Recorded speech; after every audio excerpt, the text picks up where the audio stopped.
And we're back with the Screen Team on today's Talk 930 KWOC. We're a mess. The Screen Team is all brought to you by Whitworth Gift Chest Jewelers, where Walmart is next door to us. And, of course, a lot of the holiday season's coming up, and it's perfect to get your special someone something nice. Maybe get your mom something beautiful over at the... a mother's ring with the different colored birthstones. That's a good idea. Perfect Christmas gift for mom. We also have clocks there, too, which your mom might dig. Mom might dig. It's all at Whitworth Gift Chest Jewelers. Also, 33 Productions. They proudly support OFRA, the Boys and Girls Club, UCAN, and the Bread Shed. Well, thank you to them. For more information. Wow. For more information. I had no idea. I'm sorry. That's cool, man. I was waiting for you to... Well, I was taking care of our son. We were doing a fine job of representing 33 Productions. Well, you guys are sponsoring the big Mike Matheny luncheon, right? Yes, that's correct. We're very proud to be a sponsor of this fine organization all on its own, and privileged to have the opportunity to sponsor burgers and steaks with the kids, and Mike Matheny making an appearance as well. I'm so excited. At the Boys and Girls Club. What is this? I keep wanting to call it the sports banquet, but I don't think that's what they call it anymore. What is it? It's just the biggest fundraiser of the year. Yeah, it's one of the big ones for us, but we just call it the Burger and Steak Dinner. Burger and Steak Dinner. Yeah. Okay, yeah, and it's Do you going to know be at the how it Black River works? Coliseum. I was really there last cool, year. yeah. I think we paid $150 for a steak. Yeah, those kids, man. We were good. Those kids are good. Those kids are definitely good, man. Walk up to the table every time. So, how much are you going to pay for this steak right now? Otherwise, you get a burger. What? Sweet. All right, let's do this. Hopefully, we'll have World Series champion Mike Matheny there. Wouldn't that be nice? That'd Wouldn't be that cool. be nice? We also want to thank Poplar Bluff Drywall. They do interior and exterior finishing. Give them a call at 714-3127. Poplar Bluff Drywall. We rock. Our DVD pick of the week is a movie called After Earth. This movie came out in the first part of 2013, and I was surprised. This film was directed by M. Night Shyamalan. I did not know that. I did not know that either. You knew that? Sabrina told me that last night, and I was like, are you kidding?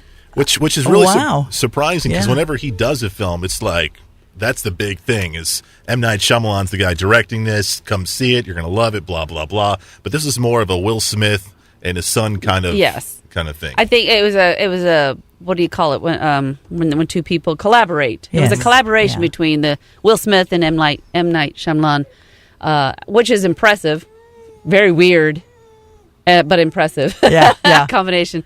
And I looked at my sister-in-law, in fact, when I was watching with her, and I said, it doesn't matter if this movie gets great reviews, if it's a huge blockbuster seller, or if it's a flop.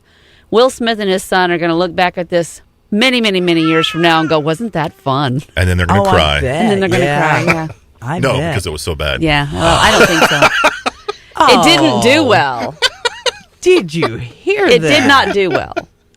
Money-wise, they did not make much money. See, well, without having television, I don't hear a lot about that kind of thing, so I didn't know if it was successful or not. Well, I mean, the budget was $130 million. It made $243 million, so... Well, they only made a little over $100 million. But, that's when you got movies making $900 and something million, that set records and stuff, that's not really impressive. All right, so give us the details on this plot. You have Will Smith and his son, Jaden Smith. They're a father-son in this movie. Yeah. They're living on a faraway planet, I'm assuming, or are they on a spaceship? Yes. No, they're living on a faraway planet. Okay, so they have to get on a spaceship and travel someplace to do something.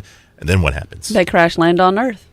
And Earth is vacant of humanity. It's filled with animals and creatures of original Earth descent, but because of what mankind was doing to Earth, it created a hostile environment where mankind could not survive, and it was up to Mother Nature to determine whether or not the rest of the critters on the Earth were going to survive.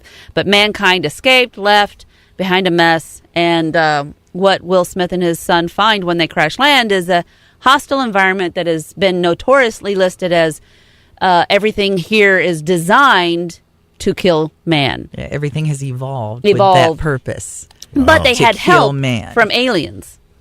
They had help from aliens because aliens invaded Earth with these real nasty, nasty critters. And they consumed man. And so actually Will Smith's character and his son were transporting one of those pods to another location because they had learned to control this creature in transport. But I don't know. I lost they the called reason it a why cage. And if I'm not mistaken, they were transporting that particular alien. It had killed somebody that they knew. But it's one of those that's you kind of have to, as the movie develops, you go, oh, I see. I understand that now. Yeah. It's kind of confusing at the beginning. Didn't you feel that Well, way? I missed something because I still don't know why they were transporting that creature. But the point I think, I don't want to tell the storyline, but it had killed one of their family members. Let's just leave it at that, because I don't want to really tell what had happened. But this alien had killed one of their family members, and that's why the son character was so scared of it. Oh, okay. Does that make more sense now? No. But I know that really. Will Smith had, I don't know if he developed or helped develop this technique called ghosting. And ghosting was the ability to shut down your fear factor.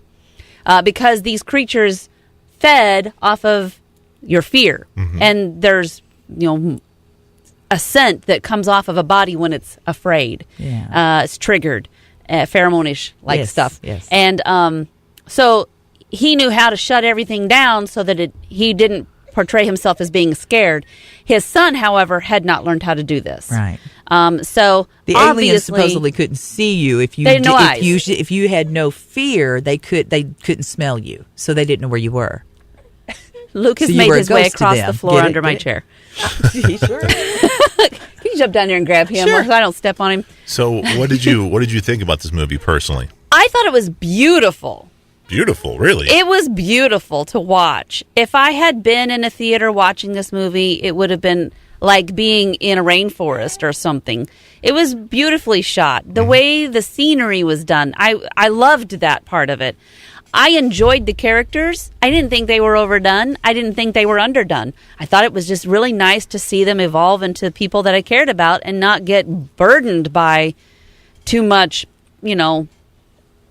politics and all that other stuff. I wasn't blown away with so much action that I couldn't keep up. Right, yeah. And so it was just point. nice to sit and watch this movie. I enjoyed it very much. I could watch it again. I was wishing that I had time to watch it again before I had to return the DVD. If I had cable or something that showed me movies that I would sit and watch this again. Yeah. I don't think I'll go out and add it to my collection. No. And it's kind of the ending I felt like was a little predictable, but I kind of like that. I don't mind a surprise, but I want a happy ending. And you got that closure with it. You got some closure with it. You got the happy definitely. ending kind of thing going. So the accents didn't bother you at all? The accent, you did say I had a hard time understanding, especially the son character at the beginning of it. Once I kind of got used to how he was talking, I kind of got it. But I would have done better if I had turned my closed captions on. And I didn't do that. I should have. Yeah, we do that a lot. Yeah, I don't think I paid attention. I noticed that they were talking kind of funny. Yeah. I had a hard time at first. I was like, that's kind of like 1950s. It was an odd accent. It was really odd. Yeah. It was a very strange accent. I'm not quite sure what they were trying to portray with that accent, but maybe it was okay. non-geological or geographical. It was non-geographical accent. Perhaps. I have no idea what that means, but it sounded cool. If you took every person in the world and put them on ships and they learned how to talk amongst each other, that's what it would sound like. Universal language? A universal accent. That's what was created. Blended. Yeah. Maybe that's it. We'll go with that.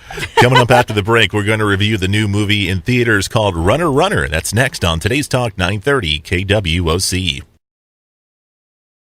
Every woman is unique. You have your own feelings, your own dreams, your own story. Pandora Jewelry tells the world just how amazingly different you are. Each dazzling hand-finished piece reflects your own individual style, as bright and distinctive as the woman who wears them. That's the beauty of Pandora.